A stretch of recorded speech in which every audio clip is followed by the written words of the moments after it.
11th psychology کی بک ہے یہ. اس میں فرسٹ چیپٹر کے ہم مشق کریں گے.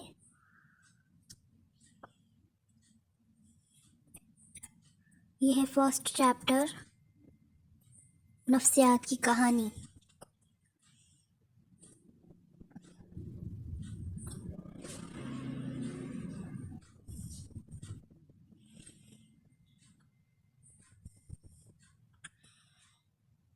یہاں یہ ہے مشق پیج نمبر 17 پہ. یہاں پہ پہلا کوشچن ہے نفسیات ڈیش کا مطالعہ ہے. نفسیات برتاؤ کا مطالعہ ہے. سیکنڈ ہے ذہنی آئے گا. یہاں ذہنی عمل میں غور و فکر، یادداشت، جذبات وغیرہ شامل ہے. اور تھرڈ میں پہلی نفسیات تجربہ گاہ وونچ نے قائم کی. اب یہاں بے ہے، جوڑے لگانا ہے. پہلا یہ ہے کف وات پت تین گن. یہ تھرڈ میں جو بتا رہی وہ ہے. چوتھا میں سب یہاں پر 1 2 رکھا ہے سب وہاں پر. اس کے آنسرس ہے. اب نیچے دیے ہوئے بیانات صحیح ہے یا غلط نشاندہی کیجیے. پہلا نفسیات ذہن مائنڈ کا علم ہے، غلط. پہلا مینٹل ہاسپٹل ممبئی میں قائم کیا گیا، غلط. ذہنی عمل کا ہندوستان میں کوئی مطالعہ نہیں کیا ہے جب تک کہ نفسیات کو سائنسی حقیقت سے شناخت نہیں کیا گیا، یہ صحیح ہے. ڈاکٹر سگمنڈ فرائڈ نے لاشعور کا مطالعہ پیش کیا، یہ بھی صحیح ہے.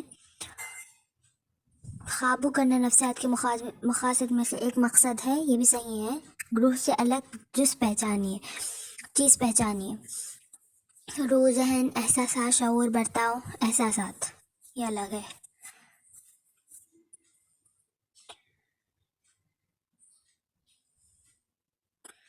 یہاں پہ سیکنڈ ہے چلنا، ناچنا، کھیلنا، سوچنا، کھانا. اس میں سوچنا الگ ہے. یم نیم کاریہ یہ الگ ہے، کاریہ. اور چوتھے میں احساس یہ الگ ہے. اب 10 ذیل چوکون کو مکمل کیجیے. نفسیاتی روح جان لاک، ہر بچہ خالی سلیٹ کی طرح ہوتا ہے. اور نفسیات کی پہلی تجربہ گاہ لیپزگ یونیورسٹی میں ہے. سگمنڈ فرائڈ انسانی شعور کی لاشعوری سطح، اور جان واٹسن برتاؤ یہ ہے. اب لکھ لیجیے، میں نے لکھا ہے یہاں پر. اب نیچے دیے ہوئے تصورات کو واضح کیجیے. پہلا نفسیات. اب اس کے لیے ہمیں پہلے پیج نمبر 6 پہ آنا ہوگا.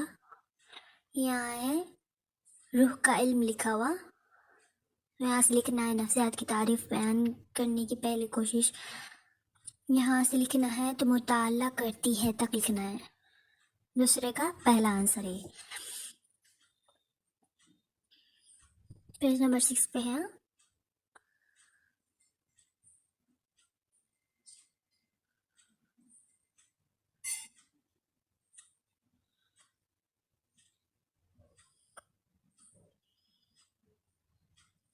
اس کا اور ایک پارٹ ہے آنسر کا، وہ پہلا پارٹ تھا، اب اس کا اس میں ہی ملا کر لکھنا ہے سیکنڈ پارٹ. پیج نمبر 8 پہ ہے ولیم وانٹ کا، یہ برتاؤ کا مطالعہ جو ہے وہاں پر ہے. ولیم وانٹ نے نفسیات کو شعور کا مطالعہ سے لکھنا ہے، تو انسانی برتاؤ کا علم ہے. اس کے 2 پارٹس ہیں، ٹھیک ہے. دونوں کو ایک میں ہی ملا کر لکھنا ہے. دوسرے کا پہلا آنسر ہو چکا ہے. اب دوسرے کا دوسرا برتاؤ، سلوک، اس کا آنسر دیکھتے ہیں. اس کے لیے پیج نمبر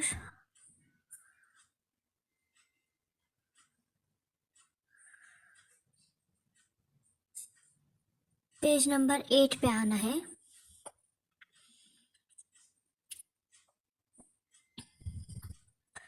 یہاں پر لکھا ہے برتاؤ، بیہیویئر. وہاں سے لکھنا ہے ہمیں کہ عام الفاظ میں ہم کہہ سکتے ہیں برتاؤ انسان کے اطراف میں موجود مختلف محرکات کا رد عمل ہے. سے لکھنا ہے تو ظاہری برتاؤ میں چلنا، بولنا، ڈانس کرنا وغیرہ اتنا بھی لکھ سکتے ہیں، یا پھر مشاہداتی رد عمل بھی شامل ہے، یہ بھی لکھ سکتے ہیں اس کے آگے، یا پھر وغیرہ تک بھی لکھ سکتے. یہ ہے دوسرے کا دوسرا آنسر. اس کا ایک پارٹ ہے اور پیج نمبر 9 پہ اور ایک پارٹ ہے اس کا، سیکنڈ پارٹ، یہ بھی دونوں کو ملا کر ہی لکھنا ہے، یہ پورا ایک آنسر ہوگا۔ یہاں سے لکھنا ہے کوئی بھی چیز جو ایک شخص یا جانور کرتا ہے اور ہم جس کا مشاہدہ کر سکتے ہیں، ریکارڈ رکھ سکتے ہیں اور مطالعہ کر سکتے ہیں، وہ برتا بیہیویئر کہلاتا ہے، اس میں بھی ایڈ کر لینا ہے۔ اب یہ مکمل آنسر ہو چکا ہے دوسرے کا دوسرا۔ اب ہم دیکھیں گے دوسرے کا تیسرا، ظاہری برتاؤ۔ اس کے لیے ہمیں پیج نمبر پہ آنا ہے، ہمیں پیج نمبر 8 پر آنا ہے، بٹ یہاں پر آنسر بہت چھوٹا ہے اور اچھے سے بتایا ہوا بھی نہیں ہے، تو میں نے اس کا آنسر نکالا ہوا ہے، میں آپ کو بتاتی ہوں۔ یہ نہیں لکھنا ہے ہمیں، یہ لکھنا ہے ہمیں سیکنڈ کے تھرڈ کا آنسر، ظاہری برتاؤ کا، کہ طرز عمل ہمارے آس پاس موجود مختلف محرکات کا حیاتیات کا جواب ہے۔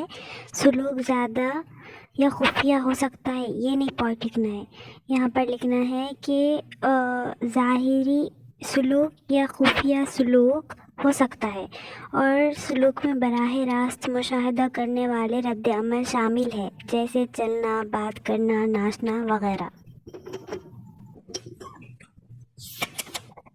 یہ ہو گیا ہمارے سیکنڈ کے تھرڈ کا آنسر۔ یہ ہے سیکنڈ کے فورتھ خفیہ برتاؤ کا آنسر، کہ یہ تھوڑا آنسر میں نا تھوڑا مسٹیکس ہے، جیسے میں بول رہی ہوں آپ ویسے لکھیں۔ طرز عمل آس پاس میں موجود مختلف محرکات کا حیاتیات کا جواب ہے۔ سلوک ظاہری یا خفیہ ہو سکتا ہے، خفیہ سلوک میں ایسے رد عمل شامل ہوتے ہیں جو براہ راست مشاہدہ نہیں ہوتے ہیں، لیکن جیسے سوچ، احساس وغیرہ خفیہ سلوک سے اندازہ کیا جا سکتا ہے۔ یہ ہے سیکنڈ کے ففتھ کا آنسر۔ محرک مہیج کا آنسر، کہ سلوک کو SOR ماڈل کے ذریعے سمجھایا جا سکتا ہے۔ محرک سے مراد کسی بھی جسمانی واقعہ یا حالت سے ہوتا ہے جو احساس اعضاء کے کچھ سرگرمی شروع کرتا ہے اور جواب میں اضافہ کرتا ہے۔ محرک بیرونی ہو سکتا ہے، جیسے ایک آواز، یا اندرونی، جیسے بھوک لگی ہے۔ یہ کمپلیٹ آنسر ہے سیکنڈ کے ففتھ کا۔ یہ ہے سیکنڈ کے سکس کا رد عمل کا آنسر۔ سلوک کو SOR ماڈل کے ذریعے سمجھایا جا سکتا ہے، جواب سے مراد حیاتیات کے محرک پہ رد عمل ہوتا ہے۔ اس میں دھمکی آمیز محرک کے جواب میں، جیسے پٹھوں یا گدھوں کی سرگرمی شامل ہوتی ہے۔ کسی شخص کا جواب چیخنا یا بھاگنا ہو سکتا ہے۔ یہ کمپلیٹ آنسر ہے سیکنڈ کے 6 کا۔ اب ہم بک کی طرف آتے ہیں، یہ تھرڈ کوشچن ہے، ہم نے سیکنڈ کے سب کر لیا ہے، ابھی تھرڈ کوشچن کا فرسٹ۔ نفسیات سائنس ہے، بیان کیجیے کیوں؟ چلیے ہم اس کے جواب کی طرف چلتے ہیں۔ اب یہ ہے تھرڈ کے فرسٹ کا، نفسیات سائنس ہے، بیان کیجیے کیوں کا آنسر ہے، کہ نفسیات کو انسانی طرز عمل اور ذہنی عمل کے سائنسی مطالعے سے تعمیر کیا جاتا ہے۔ یہ قطعی سائنس نہیں بلکہ ایک معاشرتی سائنس ہے۔ سائنس منظم علم کا ایک جسم ہے جو واقعات کا مشاہدہ اور پیمائش کر کے احتیاط سے حاصل کیا جاتا ہے۔ نفسیات تجرباتی ہے، یعنی اس میں کچھ اصولوں اور نظریات پر پہنچنے کے لیے سائنسی طریقہ، منظم مشاہدہ اور تجربات استعمال ہوتے ہیں۔ نفسیات کے اہداف یعنی تفصیل، طرز عمل کی درست شناخت اور درجہ بندی، وضاحت، طرز عمل کی وجوہات کو سمجھنا اور پیش گوئی، طرز عمل کے ممکنہ نتائج کے بارے میں علم، واقفیت میں سائنسی ہے۔ یہ ہے کمپلیٹ آنسر اس کا تھرڈ کے فرسٹ کا۔ اب یہ ہے تھرڈ کے سیکنڈ کا آنسر. اس کے دو پارٹس ہیں. پہلا پارٹ یہ ہے کہ نفسیات انسانی طرز عمل اور ذہنی عمل کا سائنسی مطالعہ ہے. واٹسن کے مطابق سلوک کوئی بھی شخص یا جانور کرتا ہے یہ کسی بیرونی یا اندرونی محرک کا حیاتیات کا جواب ہے. SOR ماڈل سلوک کی نمائندگی کے لیے استعمال ہوتا ہے. S محرک یعنی کسی بھی جسمانی حالت کا مطلب ہے جو جواب میں اضافہ کرتا ہے. O کا مطلب حیاتیات ہے. R کا مطلب ہے جواب یعنی کسی حیاتیات کا دیے گئے محرک پہ رد عمل. اب سیکنڈ پارٹ کی طرف چلتے ہیں. یہ ہے اس کا سیکنڈ پارٹ. ایک بات دھیان میں رکھیں کہ یہ دونوں ایک ساتھ ہی لکھنے ہیں. یہ سیکنڈ پارٹ ہے. لوگ اسی محرک پر مختلف رد عمل ظاہر کرتے ہیں. جیسے اگر استاد نے اعلان کیا کہ وہ نظر ثانی ٹیسٹ محرک کرنے جا رہے ہیں تو کلاس حیاتیاتی کے طلبہ مختلف رد عمل ظاہر کریں گے. جواب جیسا کہ کچھ مطالعہ کرتے ہی پرجوش محسوس ہو سکتے ہیں. دوسرے پریشان ہوں گے کیونکہ وہ تیار نہیں تھے. دوسروں کو بالکل بھی پریشان نہیں کیا جائے گا. یہ کمپلیٹ آنسر ہو چکا ہے تھرڈ کے سیکنڈ کا. یہ ہے تھرڈ کے تھرڈ علم نفسیات کے مقاصد بیان کیجیے کا آنسر. کہ نفسیات انسانی طرز عمل اور ذہنی عمل کا سائنسی مطالعہ ہے. نفسیات کے فالس میں شامل ہے. اب ڈسکرائب بیہیویئر ہیڈنگ ڈالے سائڈ میں فرسٹ پوائنٹ ڈال کر, اور اب یہ آنسر لکھیں کہ نفسیاتی تحقیق کا بنیادی مقصد اس طرز عمل یا ذہنی عمل کی درست اور مکمل طور پر شناخت, درجہ بندی اور وضاحت کرنا ہے. اس کے لیے نفسیاتی اوزار جیسے سرورے کا طریقہ, منظم مشاہدہ, نفسیاتی ٹیسٹ, تجربات وغیرہ کے استعمال کی ضرورت ہے. اب سیکنڈ پوائنٹ کی طرف چلتے ہیں. اب یہ ہے second point explanation of behaviour. یہ ہیڈنگ ڈالیے اور یہ بات خیال میں رکھے کہ یہ سب تھرڈ کے ہی آنسر ہے. مطلب تیسرے کے ہی یہ 5 یا پھر 4 پوائنٹس رہیں. 4 پوائنٹس رہیں گے. ابھی ہمارا سیکنڈ پوائنٹ چل رہا ہے. اس کا آنسر لکھیے کہ یہ مقصد کچھ مشاہدہ سلوک کی وجوہات کو سمجھنے کی کوشش کرتا ہے. یعنی کیوں سلوک کا کچھ نمونہ پیش آیا ہے. اگر یہ سلوک بہت سارے افراد میں دکھایا جاتا ہے تو اسے پوری آبادی میں عام کیا جا سکتا ہے. یہ سیکنڈ پوائنٹ کمپلیٹ. اب تھرڈ پوائنٹ کی طرف چلتے ہیں. یہ ہے third point prediction of behaviour. محققین کا مقصد مخصوص شرائط کی نشاندہی کرنا ہے جس میں ایک خاص سلوک کے ساتھ ساتھ اس طرح کے سلوک کے ممکنہ نتائج بھی پیش آئیں گے.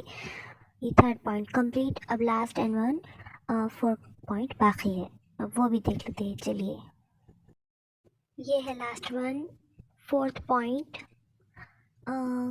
Control behaviour. یہ ہیڈنگ ڈالیے. اس مقصد کا مقصد کسی خاص سمت میں طرز عمل کو متاثر کرنا, اس میں ترمیم کرنا. محققین ناپسندیدہ سلوک کو روکنے اور مطلوبہ سلوک کو لانے کے لیے نفسیاتی ٹیکنیک کا اطلاق کر سکتے ہیں. یہ سب تھے تھرڈ کوشچن کے. مطلب کہ تھرڈ کوشچن تھا جو نیچے دیے ہوئے سوالوں کے 35 سے 40 الفاظ میں جواب لکھیے گا. تھرڈ جو تھا کہ علم نفسیات کے مقاصد بیان کیجیے, اس میں یہ سارے پوائنٹس تھے, چاروں کے 4. اب یہ پورا کمپلیٹ ہو چکا ہے. یہاں پر ہمارا سائیکولوجی کا فرسٹ چیپٹر کے آنسر سارے کمپلیٹ ہو چکے ہیں. اور میں نے جتنے بھی آنسر بتائے ہیں آپ اسے شارٹ کر لکھیے کیونکہ یہ 35 سے 40 الفاظ میں لکھنا ہے.